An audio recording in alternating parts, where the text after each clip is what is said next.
Grabe, sarap talaga. So ngayon, may ibibigay akong trivia para sa inyo. Uso na ngayon ang mga mukbang ng mga papaya, mga carrots. So ngayon, kakain tayo ng hagonoy. Alam nyo ba na ang hagonoy ay gamit sa bukid? Ito ang ginagamit na pang-ilo kung ikaw ay kinakagid ng tai. So ngayon, punta na natin. Tara.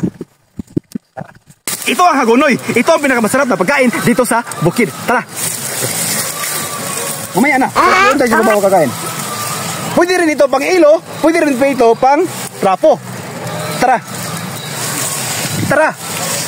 Wow, at kakain tayo ng hagonoy. Tara. Ha? So ngayon kakain na kami ng hagonoy. Tara.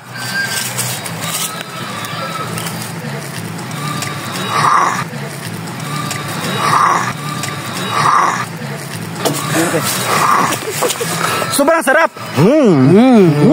Delicious. Grabe, sarap talaga.